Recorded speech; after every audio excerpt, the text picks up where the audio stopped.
Hello and welcome to episode 49 of the 106 of the Second Photography Podcast. In this episode, I talk about an unfortunate mishap I had with one of my cameras and what I did to sort it out and what I'm going to do better next time, because I think I could do better, really. So some time ago in my household, I did some tidying up and as a family we did some tidying up, and part of it was just moving things out of the way, collecting things, moving them out of the way, doing some reshaping, moving some things around, doing a bit of work, and essentially it meant that quite a lot of my things got put into my outside office. So I've got a sort of office space outside, and I put stuff in there from time to time, and it serves its purpose really well. It's somewhere where I can do photography. It's somewhere where I can store a bit of stuff if I need to. And on this occasion, I just put a load of random stuff in there. Some of that was camera kits. Now, I wasn't worried about it because while it is outside, it is secure and it doesn't leak or anything. So, there's no weather problems. So I actually put my 5D Classic, and I've been meaning to talk about my 5D Mark 1, my Canon 5D Mark 1 for some time, because it's a phenomenal camera that I still use to this day. It's a really good DSLR, and there's been quite a lot of things on sort of YouTube about Canon 5D1. It's a great value camera. Canon 5D1, is it still worth it? Well, I'd actually thought, I should probably give my opinion of it as someone who uses it, but I couldn't find it, and then I remembered, it's in the outside office, and I needed something else from there, so I went out there to get it, and I saw that some of the boxes were wet. Now, of course, I put some of the stuff in sort of Amazon boxes and cardboard boxes and move it out, and I found that some of them were wet, and I was quite alarmed. Have I got a leak? And I searched around, I couldn't find any other evidence of a leak. I'd actually put some moisture absorbers in some of the boxes. Now, I think what had happened, because they've been in there for some time, the moisture absorbers had absorbed moisture from the atmosphere and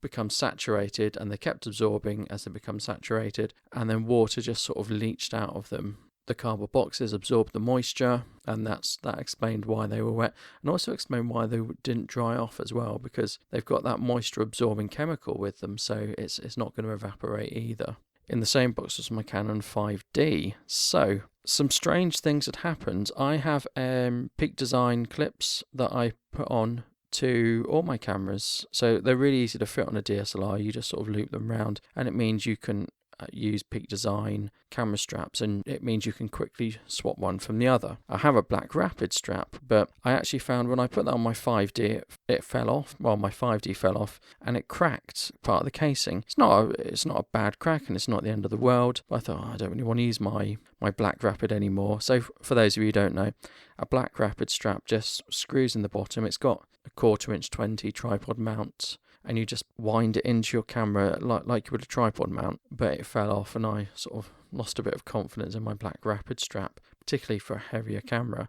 So I've been using Peak Design straps. Now, the first sort of casualty of this moisture absorber leaching water was one of the Peak Design straps became furry with sort of this horrible silt, and it was wet, so I had to remove that. And I could tell where the stuff had leached onto my camera because I had these holes that had formed in the plastic. So thankfully the camera still works, but I was slightly alarmed, and I suppose it is testament to how good and rugged a Canon DSLR can be, particularly one of their Pro lines. So I actually thought that the Canon 5D was a magnesium alloy body. Now at the top I think it is metal, and that would explain the sort of reaction we had. So some of it is plastic and some of it is metal from what I can see. The top part certainly seems metal. So that was the bit that cracked when it got dropped, and it's got a small crack on it. The camera's not weather sealed anyway, so it's not having a crack there isn't the end of the world. It's never really limited performance. But I found that I had these two holes that I hadn't seen before, and they went quite deep. So I suspect that the chemical that absorbs water is, when it becomes saturated, becomes fairly acidic. That wouldn't surprise me. And maybe there are already sort of small chinks, or the paint had come off. But I found these big holes in the top right hand corner, just above where you put the compact flash card. Oh no. So the way I solved this was I first of all took the battery case off, and I don't know if everyone knows this, but with Canon DSLRs you can take, well, the 5D, I can't speak for all of them, you can actually take the battery the battery holder off. I'm just fiddling with it as I'm talking about it, if you heard some clicking. So you can open it up and there's a small pin. You can pull that back and you can completely take the battery cover off. And the reason you do that is you can then put a battery grip in. So you can easily slide a battery grip in. There's a storage compartment where you store the battery flap, we'll call it, on the battery grip. So I took that out, I took the battery out, I also took off the bit where you put the lens when you don't have a lens. I have no idea what that's called, but I took that off and I left it for about 4 hours just to give it time to dry out. I also used a wet cloth and I wiped over the affected area and I just let it dry out. The next thing I did was I just got some super glue. I did a bit of research in that 4 hours about what best to use, and as I thought it was plastic, I wasn't sure it was plastic or metal. I just in the end went with using some super glue. Now if this was a lens, I really wouldn't want to use super glue because super glue gives off fumes. I think we've all seen on TV the police getting fingerprints by putting something in a sort of airtight container and something being evaporated. Well, that's actually solvent from super glue, and you obviously don't want that to get on your lens. But I didn't have a lens attached and it wasn't near where the lens goes, and it was on the outside, so I was quite happy just to use super glue. So let's put some super glue in to these holes, and I left it overnight. If anyone has ever used super glue, then you can stick your hands together, and this troubled me because obviously it's very near where my hand goes and I didn't want to be picking the camera up and forever stuck to it. So the next day I just lightly touched it and actually my finger stuck to where I'd had the super glue, but it didn't stick permanently and it wasn't a problem. So I left it a few more hours after the overnight. My camera works and these holes are filled in. It doesn't look particularly pretty. It doesn't look particularly professional, but it's done the job. It stopped the hole getting any bigger. It offers some protection, and it means water and moisture, etc., aren't going to get in. It's not by any means perfect, and who knows, it may fall out someday. I've got my 5D, it still works, but maybe you might be thinking I was careless, and to a certain extent, I would agree. I had put a load of stuff out in my office, and I'd forgotten about it. It happens. I hadn't been shooting, and little bits of photography I've been doing with specific cameras for specific reasons, and my 5D hadn't really factored into it. But it did remind me how easy it is to damage equipment, and I was lucky that I noticed it, because had I left it any longer, who knows, the electronic components might have become damaged, and it might have just become damaged beyond sensible repair. So I'm sure you can get your 5D fixed, and certainly I know things about the shutter going and replacing them, but obviously the 5D Classic isn't made anymore. It's probably, if it did have a problem, it's touch and go whether to get it fixed, because it might cost more than the camera's worth to get it fixed. But it is a real tank. So I think you can probably get a Canon 5D Mark 1 for about £300 now. I think I paid probably about £500 many years ago for it. I bought it used. I wasn't particularly bothered about the shutter count, and I was moving up from a Canon APS-C DSLR. So I had the 550D, and primarily I got that because I was more keen on video at the time than photography. When I became more serious about photography, there was a certain thing lacking. Low light performance wasn't very good for the Canon 550D. I used flash, but I didn't use flash all the time. I wanted a better body, but I was a bit mean. I didn't want to spend all the money. So I got a full frame 5D Mark 1 used, and it was a solid investment. The camera is considerably heavier. It is considerably bigger than the 550D, but it is tougher. Something that you get with it is you get a little joystick on the back, which is useful for moving AF points. You get a second jog wheel, which is useful. You get a nice switch. Now that really doesn't sound much in terms of usage, and it's not. It's three things. It's not difficult to hold down the AV button and use the jog dial, because I've got that on my other cameras. But you've got one dial that does shutter speed. If you want to change the aperture, you've got to hold down a button, or vice versa. It's not difficult, but having two of them does mean make it easy. You've got one for shutter speed, you've got one for aperture, and it does make it ever so slightly quicker. It doesn't break the bank pressing the AV button, it just makes it slightly quicker. And also, the way you hold it, you just move your thumb down and you move it, and then your thumb can quickly get to the joystick as well. We've also got a full coverage pentaprism, which again it's a minor thing. I don't think these are big showstoppers. What is the big showstopper for the camera? And there's something that's really big and there's something that's really small. Let's talk about the thing that's really small first, that you'd be surprised at. I really like the top LCD screen that shows you your camera settings, and there's even a button to press that illuminates it. So setting things like ISO, AF points, white balance, exposure compensation for flash, metering mode is much quicker to do on the 5D than it is on an APS-C camera, even one with a touch interface. And the reason being is it's just a press of the button and a move of the jog dial. And you can even do it at night time easily because you just illuminate the top panel. And so if you've got your camera in your hand, you just look down at the top panel. You don't need to look at the back of the screen, the LCD screen. You just look at this top LCD screen. And I know Canon has been had jibes made it for this sort of 1980s Casio watch LCD screen, but I think they're great. So you'll get them on the double-digit DSLRs like the 80D, the 77D, the 70D, the 50D. You don't get them on the triple-digit cameras like the 200D, the 550D, and you get them on the single-digit camera like the 5D, the 7D, the 6D, the 1D.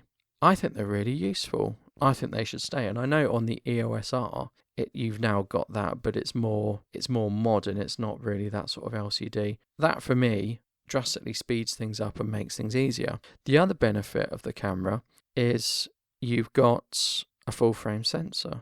And I think APS-C sensors have come along and full frame sensors have come along. I can shoot at the highest ISO and be happy with the quality of the images. Natively, it goes up to ISO 1600, and then you can expand that to 3200. Now, that's not a great deal these days. For a camera that came out some time ago, it is a big deal. But at those high ISOs, I'm happy with the images I get. On the 550D, I really don't want to go above 800, and really sort of 400 is my limit, which means you are slightly stuck. I mean, I could go to 800, I could go higher, but the image quality really deteriorates. It's not very good. So the Canon 5D came out in around 2005. So we're looking at a 13-year-old camera. It's 12 megapixels. And at the time, that high ISO performance, that low light capability, 12 megapixels, was outstanding. It was a class leader. But I'm still happy with it. I was happy with it many years ago when I bought it. I didn't buy it in 2005. Probably bought it 2011 time. I bought it a long time ago, and I've always been happy with it. I'm still happy with it. And recently I got the Canon 200D for video work, and I found that actually I like using that as a camera as well. But it's not quite as good as the 5D in terms of its aesthetics and the image it produces. I am more than happy with 12 megapixels. 12 megapixels is not a problem for me. I've noticed when I'm using the 200D, things are a little slower in Lightroom. More space is used up because I'm creating larger RAW files. It's not the end of the world. It's not a problem. I'm happy with 12, and really I don't need to go over 12. The Canon 5D is just a really simple camera. It's easy to use. If I've ever let anyone use it, they pick up using it really easily. It's simple. You can see your settings, 2 wheels to control everything, buttons to everything else. It's got 9 autofocus points in that classic diamond, so you don't get autofocus edge to edge like you do with more modern cameras. But again, it's not a problem, and it's just good. Using a compact flash card isn't the end of the world. Now, I've actually got an adapter that allows you to put an SD card into a compact flash, and so I can put an SD card in, which I've got loads of. I can then hook it up to my phone if I want to, and I can upload images to my phone and from there anywhere really, because SD cards are so universal now that it's fine to shoot with an SD card. The only problem I had with an SD card was when I had an iFi card, I put it in compact flash holder and I formatted it in camera, basically broke my iFi SD card. C'est la vie. I've learnt that lesson. I won't be doing that again. So the point of this podcast episode is talking about my beloved Canon 5D, the mishap I had and the repair I did. And touch wood, everything's working fine. I'm going to take it out this weekend and try and do a bit of street photography with it. Normally, I wouldn't do street photography with a DSLR, but I think I'm going to take the 5D out just because I want to give it a run and I want to put it through its paces and check everything is working on it. So I'd normally take a compact. I might just take the 5D, but it's a great camera. Should you get it? Should you get it for £300? I would say yes. There'd be a lot of people who say no, get a better one. If you're purely focused on photography, you want something that's strong, I say get it. You could get it, you could take 5 shots and it could break. That's the risk you take with an old camera used. But if you buy it from somewhere reputable, you should have a 6-month, 12-month guarantee. If you buy it on eBay, not so much. You always run the risk with an old camera that's going to happen. And like I said, it's 13 years old, so it is a very old camera. But it is a very good camera. It's simple, it's no fussing, and it's the easiest way to get into digital full frame. I'm going to change that. It's the cheapest and easiest way to get into digital full frame. I use it with flash quite a lot. I'm happy. It nails focus. I'm pretty good. I have no complaints. And it's good for low light. Obviously, if you already have a full frame DSLR, it's probably not worth considering. It has one card slot, so many people will think they won't want to use it professionally. And with the more modern sensors, it's probably not so much of a step up from an APS-C as it was for me. It was a big step up from the Canon 550D. You might say, well, why didn't you sell your 550D at the time? I kept my 550D because I wanted it for video. That's why I bought it. So I kept it for video. I was thinking when I bought the 200D, I should probably sell the 550D. What I would get back for the 550D was so low, I might as well keep it as a backup camera or use it occasionally. You know, I think I would have got £100 for it. Sentimentally, I don't want to give it away for £100. I want to keep it. So I've got myself 3 Canon DSLRs of varying sort of quality, and I use them for different things. So purely for photography, mainly for portraits, my Canon 5D comes out.